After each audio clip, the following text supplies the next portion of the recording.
Hey, traveler. Tonight I thought we'd talk about medieval labor. Where are you in the world right now? And what time is it there? Let me know in the comments. It's wonderful to know where our fellow travelers are joining us from tonight. What would you do if your entire life revolved around the sun's schedule? Long before alarm clocks and fluorescent lights, medieval life was dictated by the rising and setting of the sun, particularly for the vast majority who toiled in agriculture. Picture endless fields stretching as far as the eye could see, and you're spending every daylight hour planting, weeding, or harvesting. Sounds idyllic? Try doing it in the pouring rain or under a blazing sun. Imagine a medieval serf complaining about back pain, the medieval equivalent of "I hate Mondays." But their Mondays lasted all week, every week. Now that we've set the scene, let's talk about the work itself. Agricultural labor wasn't just farming. It was backbreaking, monotonous, and often dangerous. Planting crops like wheat, barley, and oats was just the start. Then came the endless weeding, scaring away birds, and finally the harvest.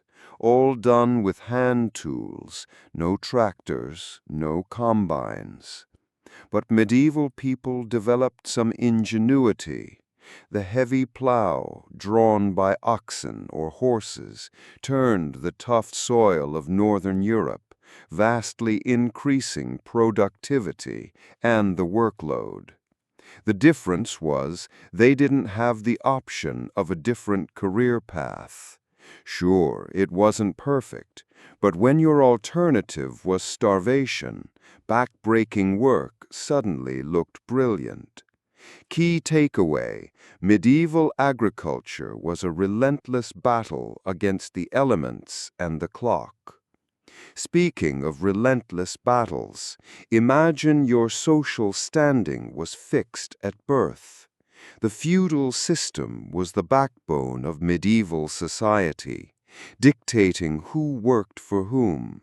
Lords owned the land, and peasants were bound to it. Basically, you were born into your job, and there wasn't much upward mobility. Think of it as a very, very long-term internship with no chance of promotion. Serfs owed their lord labor, a portion of their harvest, and even had to ask permission to marry. The system provided some stability, but it also cemented inequality. But medieval people didn't need LinkedIn profiles to understand their career prospects. The difference was birth determined destiny. Sure, it wasn't perfect, but when your alternative was complete anarchy, a rigid social order suddenly looked brilliant. Key takeaway: the feudal system defined medieval labor and limited social mobility. But what good is societal structure without understanding the daily grind? Life for the average medieval worker was tough, plain and simple. Disease was rampant, food was often scarce, and comfort was a luxury few could afford. But medieval people knew how to make do. They lived in simple homes, often one-room huts made of wattle and daub. Heating was a challenge, especially in winter. Lighting was even worse. Candles were expensive, so most people relied on firelight or went to bed when the sun went down. Ever wonder how effective medieval therapy was, if people even talked about their struggles like this?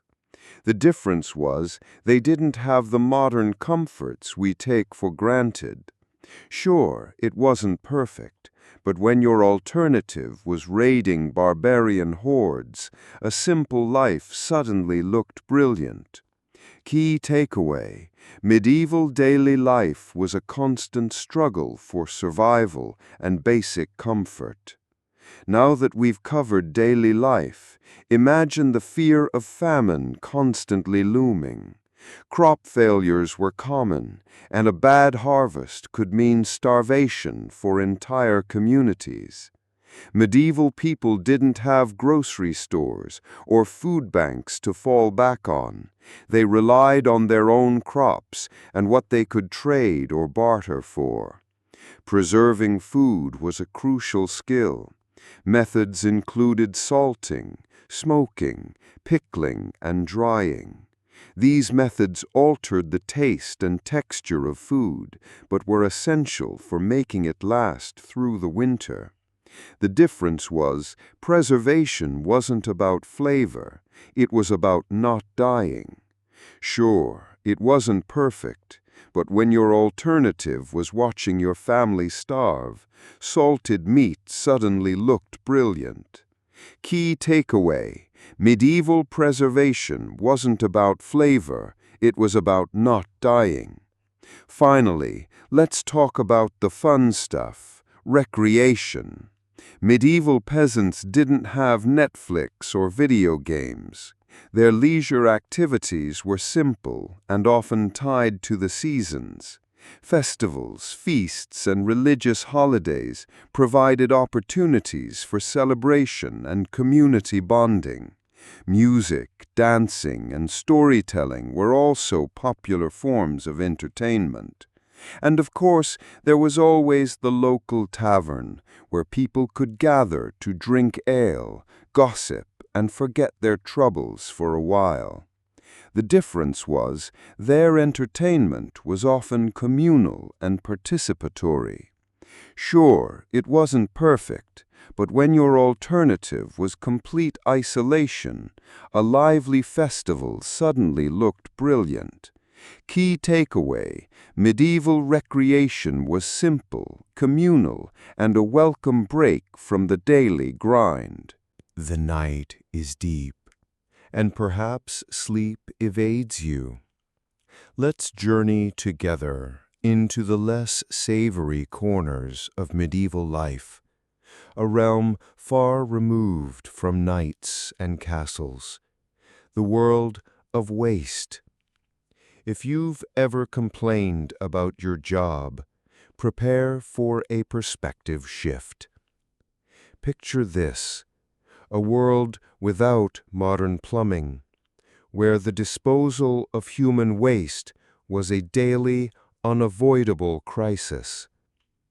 Long before the advent of municipal sewage systems, medieval cities teemed with the byproducts of human existence. But medieval people had it worse. The difference was the sheer volume and concentration of waste in urban centers. Sure, a modern plumbing issue is unpleasant, but at least you have Drano. Enter the gong farmer. What would you do if your job description involved cleaning cesspits? These unfortunate individuals were tasked with the unenviable job of emptying the latrines and cesspools, often under the cover of darkness to avoid the scorn of society. Can you imagine the smell? We complain about rush hour traffic, but imagine navigating narrow streets with overflowing buckets of, well, you get the picture. The tools of their trade were rudimentary: shovels, buckets, and carts. Protective gear was virtually non-existent. Disease was a constant companion. But medieval people didn't know much about germs. The difference was understanding the connection between waste and illness. Sure, they might attribute sickness to bad air, but they lacked the scientific knowledge to truly grasp the dangers. When your alternative was rampant disease, even a rudimentary understanding of sanitation looked brilliant. Now that we've established the grim reality of the job, let's talk about the social stigma. Gong farmers were social outcasts, relegated to the margins of society. They were often forbidden from entering certain areas, associating with clean people, or even attending church. It was a profession of last resort, a sentence handed down by circumstance. We might judge them, but could we have done any better? Speaking of stigma, this brings us to the question of pay. Did gong farmers at least earn a decent living for their troubles? Sadly, the answer is often no. Their wages were meager, barely enough to survive. It was a vicious cycle of poverty and social ostracism. But what good is having an amazing social life without food? From social stigma to wages, medieval life required gong farmers to endure constant hardships. Considering the sheer unpleasantness of the work and the societal disdain it attracted, it's a wonder anyone did it at all. But alas, people did. The cities were not going to clean themselves. Key takeaway: the gong farmer's existence highlights the stark realities of medieval sanitation and the profound social inequalities of the time. But how did they even find these people? Who signs up for this kind of work? Hey, there was not a plethora of opportunities during the Middle Ages. Often it was a hereditary profession, passed down from father to son. It was also a job of last resort for those who had fallen on hard times. What would you do if your family for generations had been gong farmers? Now that we've covered who became gong farmers, let's delve into the mechanics of the waste trade. How did they actually transport all that stuff? The process was as unpleasant as you might imagine. Carts were filled with waste and then hauled away to designated disposal sites, often located outside the city walls. Imagine the stench wafting through the streets. But what good is removing waste from the city if you're just dumping it somewhere else? This brings us to the issue of disposal. Often, the waste was simply dumped into rivers or used as fertilizer. While using it as fertilizer was quite forward-thinking, the practice of dumping in the rivers led to widespread water contamination and the spread of disease. From transportation to disposal, medieval sanitation practices had a profound impact on public health. Disease was rampant, and outbreaks of cholera, dysentery, and other waterborne illnesses were common. The lack of proper sanitation contributed significantly to the high mortality rates of the time. Sure, it wasn't perfect, but they were trying, eventually. Key takeaway: medieval waste disposal practices, while essential, had devastating consequences for public health, highlighting the urgent need for improved sanitation. So consider the next time you complain about your job. Remember the gong farmer. Their existence serves as a stark reminder of the hardships faced by those relegated to the bottom rung of medieval society, and the importance of sanitation in maintaining public health. If you've ever dealt with a clogged toilet, be thankful you live in an era of modern plumbing. Now that we've discussed the plight of the gong farmer, let's broaden our scope and consider other related trades. The waste trade wasn't limited to just cleaning cesspits.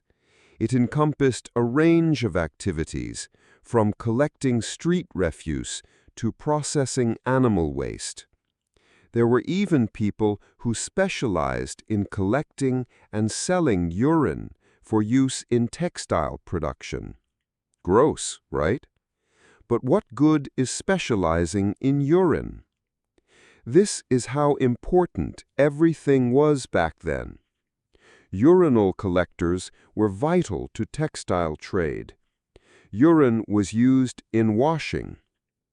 The difference was, of course, they did not have access to modern technology.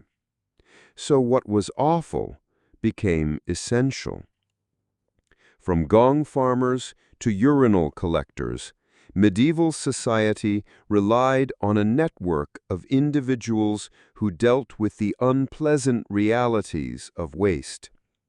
While their work was often despised, it was undeniably essential for maintaining a semblance of order and hygiene in crowded urban centers. Sure, it wasn't perfect, but it was necessary. Key takeaway: medieval waste disposal practices, while essential, had devastating consequences for public health, highlighting the urgent need for improved sanitation. So consider the next time you complain about your job.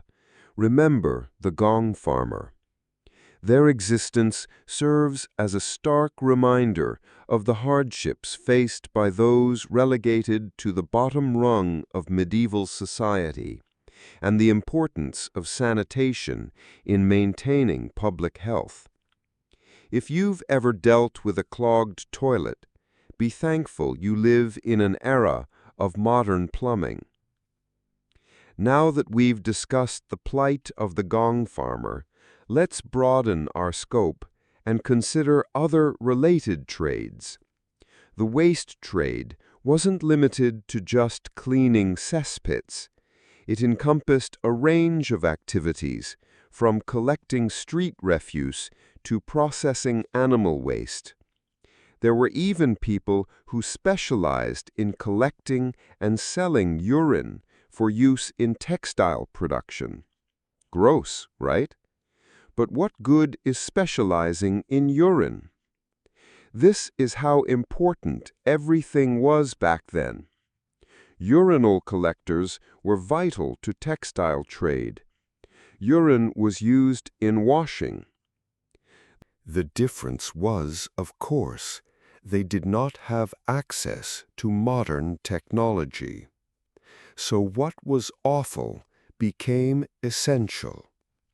From gong farmers to urine collectors, medieval society relied on a network of individuals who dealt with the unpleasant realities of waste. While their work was often despised, it was undeniably essential for maintaining a semblance of order and hygiene in crowded urban centers. Sure, it wasn't perfect, but it was necessary.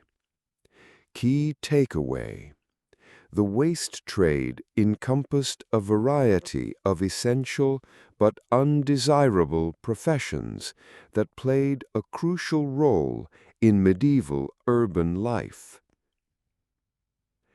As the night deepens, it's worth reflecting on the lessons we can learn from the gong farmers and the waste trade. Their story reminds us of the importance of sanitation, the dignity of labor, and the resilience of the human spirit in the face of adversity. it also prompts us to appreciate the comforts and conveniences of modern life that we often take for granted. If you've ever flushed a toilet without a second thought, take a moment to consider the journey that waste takes and the people who make it possible. So sleep soundly, knowing that even in the darkest corners of history, there were those who toiled to make the world a little cleaner, even if they were covered in it.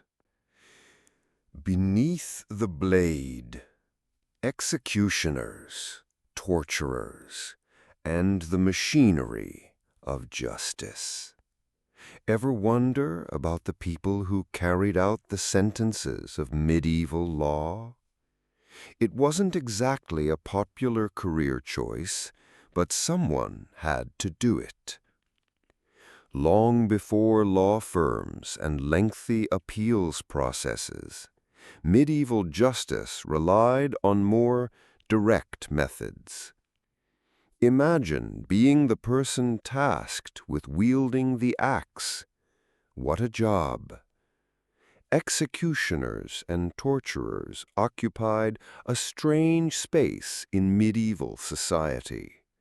On the one hand, they were essential for maintaining order, carrying out the law when all other options were exhausted. On the other hand, they were often social outcasts, viewed with suspicion and even fear. It's a bit like being a modern-day debt collector, necessary, but not exactly someone you invite to your dinner party. The executioner's home was often outside the city walls, like a medieval version of social distancing. Key takeaway: justice demanded someone to enact it, however grim. Their social standing wasn't always straightforward. Some executioners held official positions with regular wages. Others were simply criminals themselves, offered a chance at redemption, or at least a longer life in exchange for their services. Talk about a career change. Imagine your parole officer suggesting that. The psychological toll must have been immense, constantly dealing with death and inflicting pain. Even if you really hated Mondays.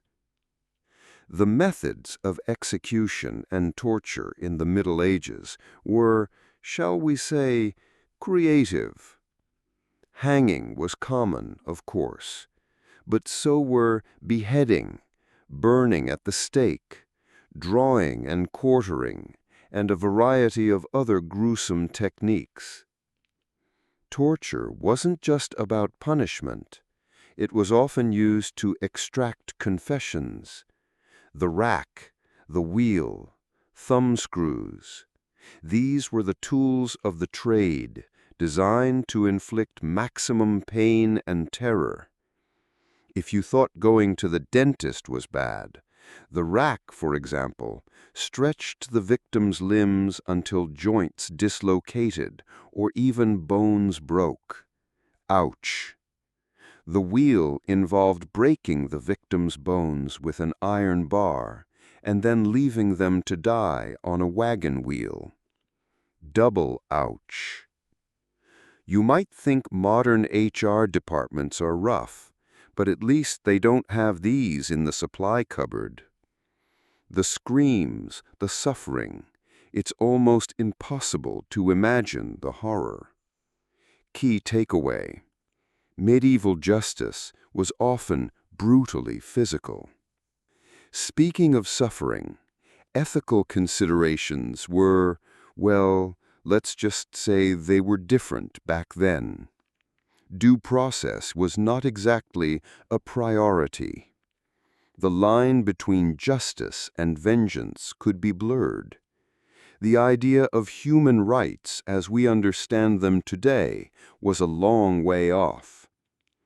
It might be like a playground disagreement between kids now, but this time, no one is going to get a time out. Judicial practices evolved over time, slowly becoming more humane. The use of torture gradually declined, and the rights of the accused began to receive more attention. But it was a long and difficult process, driven by changing social attitudes and philosophical ideas. This might be why some historians have gone gray before their time. From brutal pragmatism to enlightenment, progress wasn't always pretty. But what good are gruesome methods without the tools to carry them out?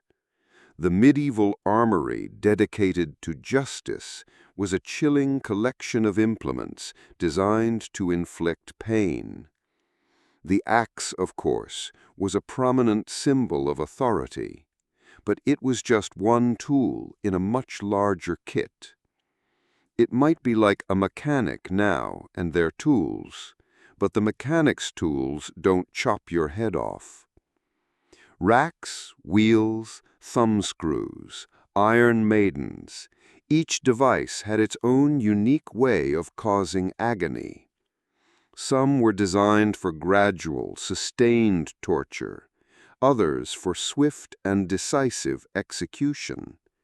It's a bit like choosing between a slow cooker and a microwave, depending on how much time you have and how much suffering you want to inflict.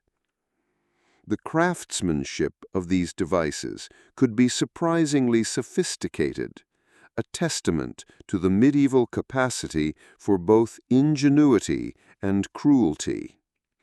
Now that we've covered the tools, let's turn to the evolution of these practices. Medieval judicial systems weren't static. They changed over time, often in response to social and political pressures.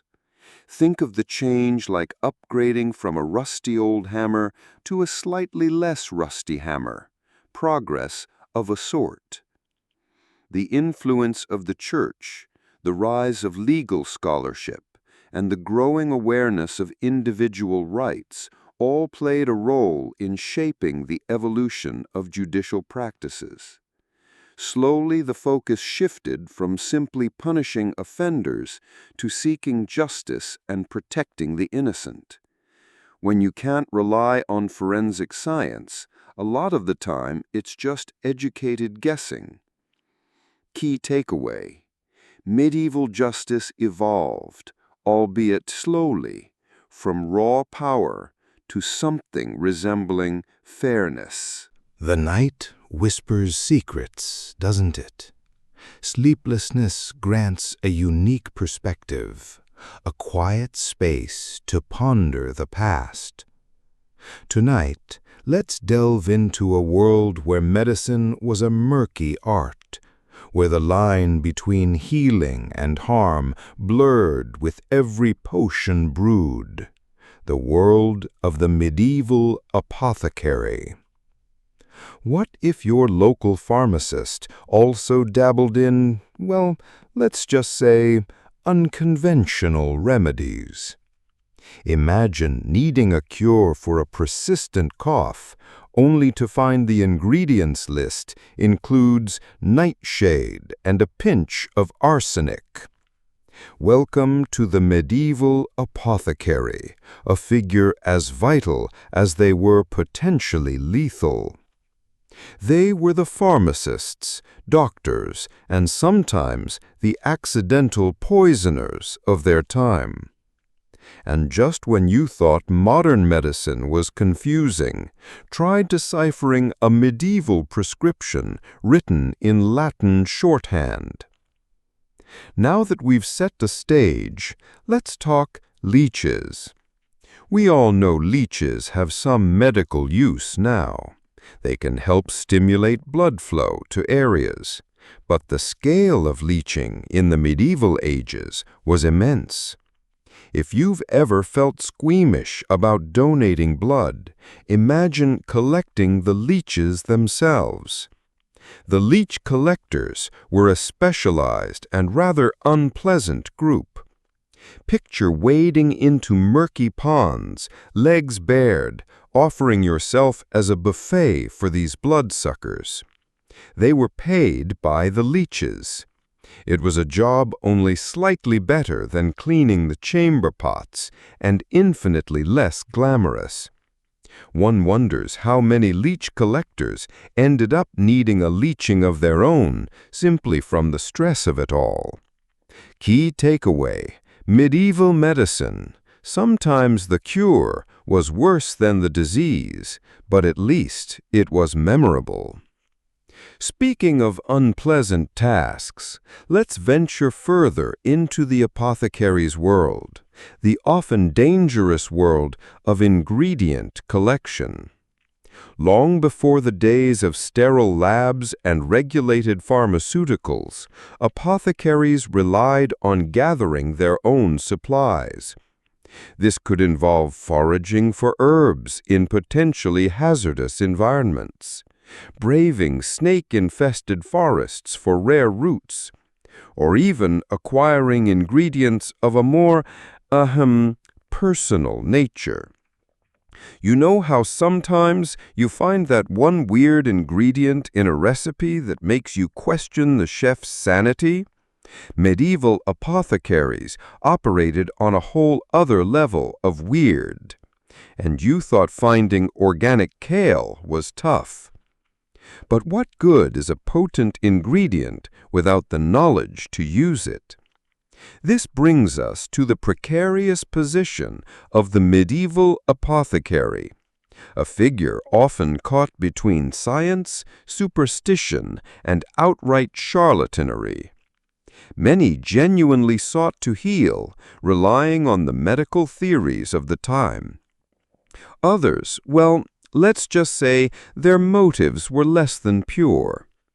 In a world where illnesses were often attributed to curses or imbalances of humors, the apothecary could become a powerful and potentially dangerous figure. It's like trusting your tech support guy to also fix your car. Sometimes it works out, sometimes not so much. From collecting questionable ingredients to dispensing even more questionable remedies, the medieval apothecary walked a tightrope between healer and poisoner. The line was often blurred, and the consequences could be deadly.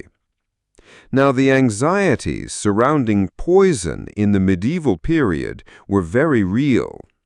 It was a silent killer, a weapon of choice for disgruntled spouses, ambitious nobles, and anyone seeking a discreet way to eliminate their enemies. Arsenic was the king of poisons back then.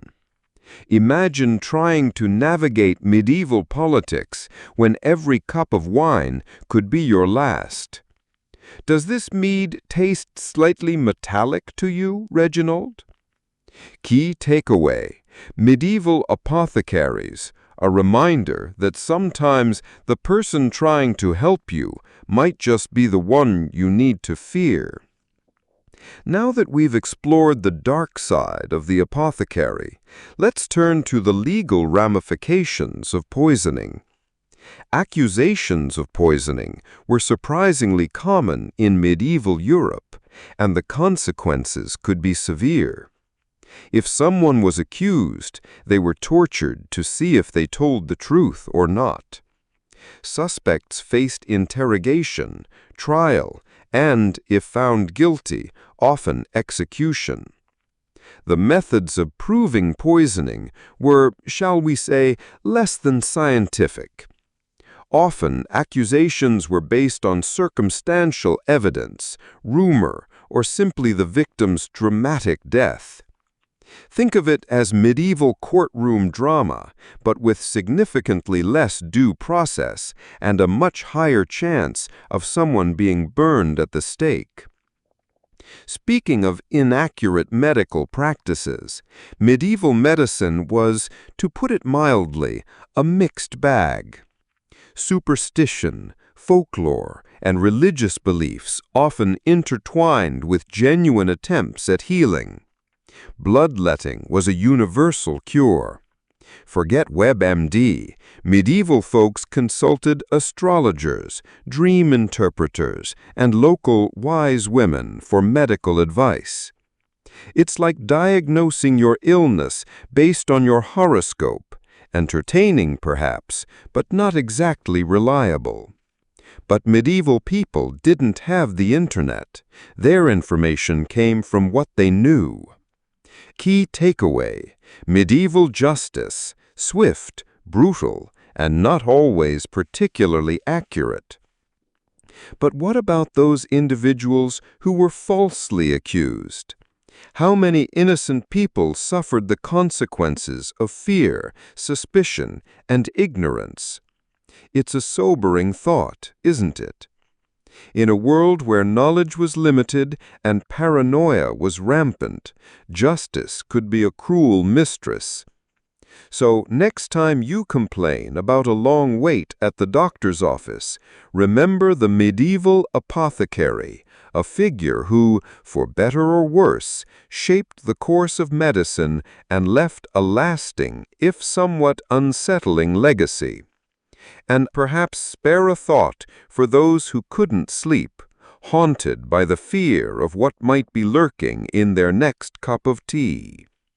It's a long time before medicine like ours existed. The night deepens, and perhaps sleep evades you. Let's turn our thoughts to lives lived long ago, lives often unseen, unheard, and undeniably hard. Picture this: a world where your freedom isn't yours, where the sun rises only to mark another day of relentless labor, and the horizon holds no promise of change. Now, we're not talking about a dystopian novel, but medieval Europe. We often hear tales of knights and kings, but what about the vast majority? The serfs, the slaves, the unfree, the very foundation upon which medieval society was built. If you've ever felt stuck in a dead-end job, imagine that feeling amplified, knowing your children will inherit that same lack of choice. What could you do? What would you do? Serfdom, perhaps the most widespread form of unfreedom, wasn't quite slavery, but it wasn't freedom either. Think of it like a really, really bad lease agreement you can't break, ever. Basically, you were tied to the land. You couldn't leave without the Lord's permission, and that permission rarely came. You farmed his fields, you paid him dues, and in return he offered you protection. Protection from other lords who might want to exploit you, and occasionally protection from bandits. It's like relying on your landlord to fix the plumbing, but the landlord is also charging you extra for the water. Not ideal. Legal restrictions piled upon social ones. Serfs couldn't own property outright. Everything belonged in some way to the lord. They needed permission to marry someone from outside the manor, and often paid a tax for the privilege. Their lives were governed by the lord's whims, his justice, and his economic needs. It's the ultimate micromanagement situation. Your boss decides everything, from your lunch break to your wedding plans. The humiliation. The daily grind was, well, grinding. Sunrise to sunset, tilling the fields, planting crops, harvesting, all with back-breaking manual labor. Imagine modern farm work, but without tractors, without combines, without ibuprofen. Instead, you've got an ox, a plow, and a whole lot of sweat. And heaven forbid the harvest failed. That meant hunger, hardship, and potentially increased burdens from the Lord trying to recoup his losses. What does your 401k look like under those circumstances? Empty. Violence was an ever-present threat. While lords were supposed to provide protection, they were also the law, and their justice could be harsh. Disobedience, perceived slacking, or even just being on the wrong side of a lord's bad mood could result in beatings, imprisonment, or worse. It's like having HR and security all rolled into one, and they're having a very bad day. Now that we've covered the general conditions of serfdom, let's talk about opportunities for advancement, or rather, the distinct lack thereof. For most serfs, life was a closed loop. You were born a serf, you lived a serf, and you died a serf, passing that status on to your children. The modern equivalent would be a job with zero possibility of promotion, no matter how hard you work. Except you can't quit this job. But the human spirit is remarkably resilient. Despite the crushing weight of their circumstances, serfs weren't always passive victims. There were acts of resistance, big and small. Sometimes it was outright rebellion, though those were rare and usually brutally suppressed. Think of Braveheart, but with less Mel Gibson and more muddy fields. More often, resistance took subtler forms: slow work, feigned illness, sabotaging tools, or simply forgetting instructions. We've all had days we didn't feel like working, but imagine the consequences being a public flogging.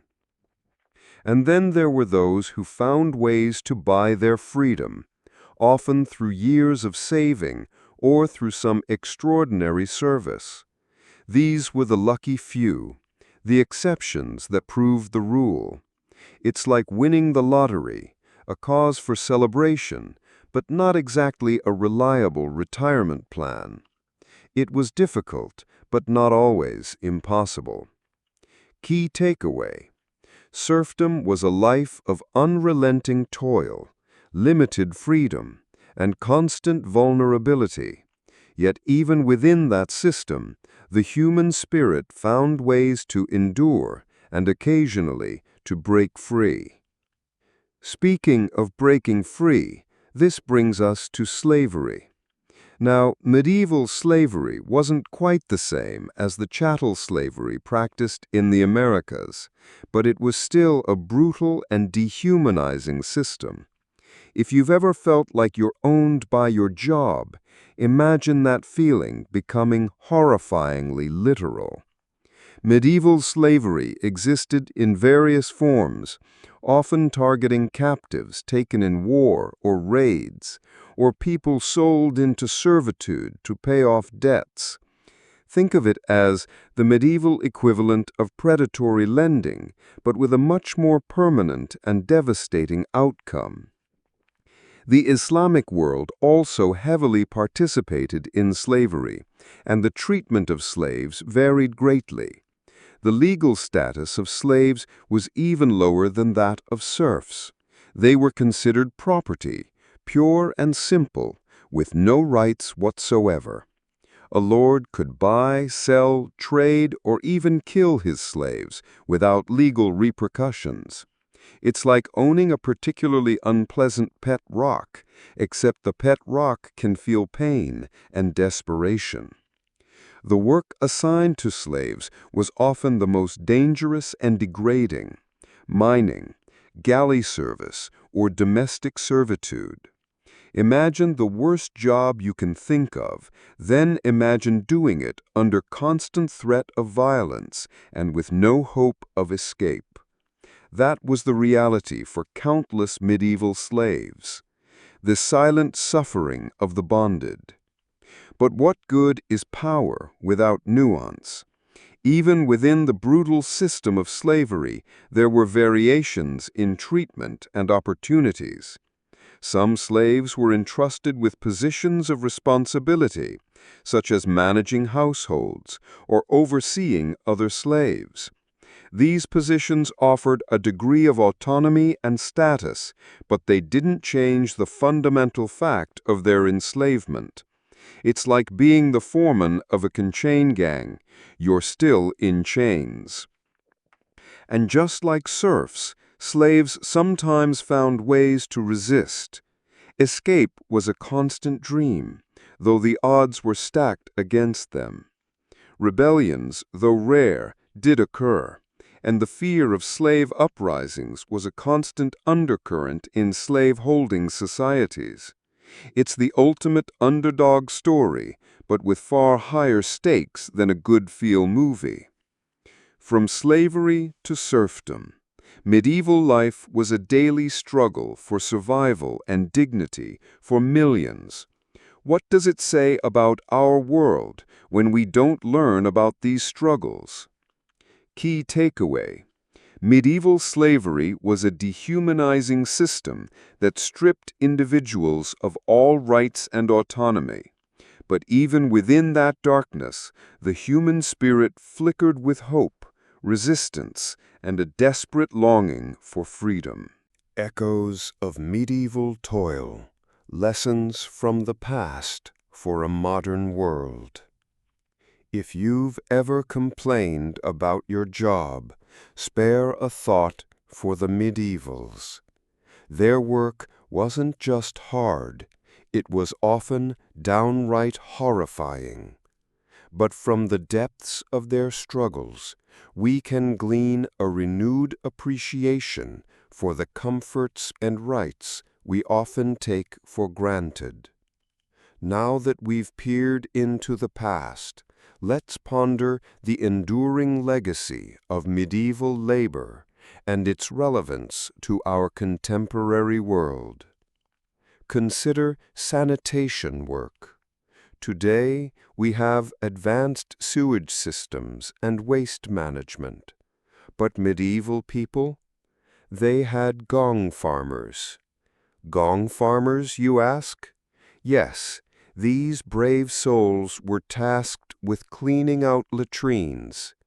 Imagine wading through human waste, armed with only a shovel and a strong stomach. Anachronistic reference. Their motto might as well have been, "We're number one in number two." Speaking of the unpleasant, let's talk about the parallels between the challenges faced by medieval workers and those we face today, particularly in areas like sanitation, agriculture, and manual labor. The difference, of course, is technology. We have machines to do much of the heavy lifting, safety regulations to protect workers, and a general understanding of hygiene that was sorely lacking in the Middle Ages. But medieval people didn't have that luxury. Sure, it wasn't pleasant, but when the alternative was overflowing cesspits and rampant disease, someone had to do it. Key takeaway: someone always has to do the dirty work, even if we'd rather not think about it. But what good is a clean latrine without food on the table? This brings us to agriculture, the lifeblood of medieval society. Most people were peasants, toiling in the fields from dawn till dusk. Think of the back-breaking labor of plowing, planting, and harvesting, all done by hand, with rudimentary tools. Modern comparison. Ever try gardening without gloves? Now multiply that discomfort by 12 hours a day, 6 days a week. The challenge was the absolute reliance on weather and soil conditions. One bad harvest could mean starvation. Medieval farmers were essentially gambling with their lives every season. Unexpected comparison. They were the original high-stakes poker players, except the pot was survival. From farming to sustenance, medieval life required constant labor. Considering the ethical implications of our consumer culture and the often hidden costs of cheap goods is essential. We benefit from a globalized economy where goods are produced cheaply, often in conditions that would be considered unacceptable in the West. But we are distanced from the actual labor that produces them. Key takeaway: our convenience often comes at a cost, even if we don't see it directly. Now that we've touched on the grim realities of sanitation and agriculture, let's turn to manual labor. Think of blacksmiths, carpenters, and stonemasons, skilled artisans who built everything from cathedrals to carts. Their work was physically demanding, requiring years of training and dedication. Provocative statement: long before power tools, there were only muscles and grit. Fictional character reaction: imagine Conan the Barbarian trying to build a cathedral. He'd probably just smash it. The gap between their tools and ours is significant. Modern construction workers have cranes, power saws, and safety equipment. Medieval builders had ropes, pulleys, and a lot of faith.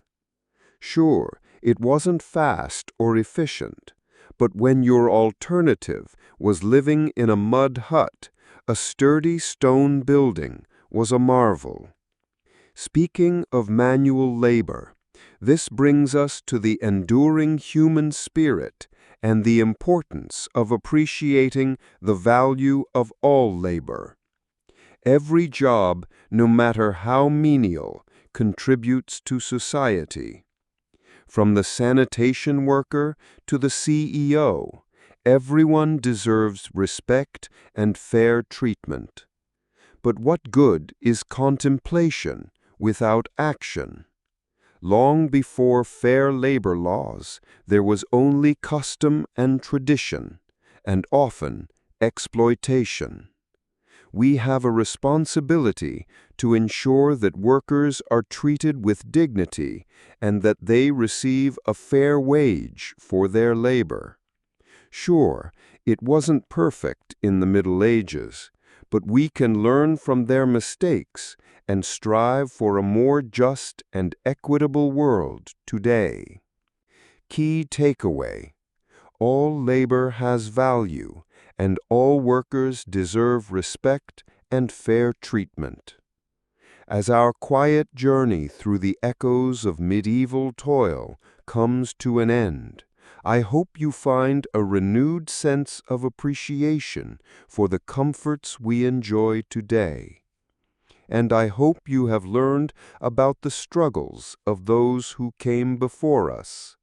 Their stories remind us of the enduring human spirit and the importance of striving for a better world. As you drift off to sleep, remember the gong farmers, the peasants, the blacksmiths, and the candle makers. They may be gone, but their legacy lives on. Good night and sweet dreams.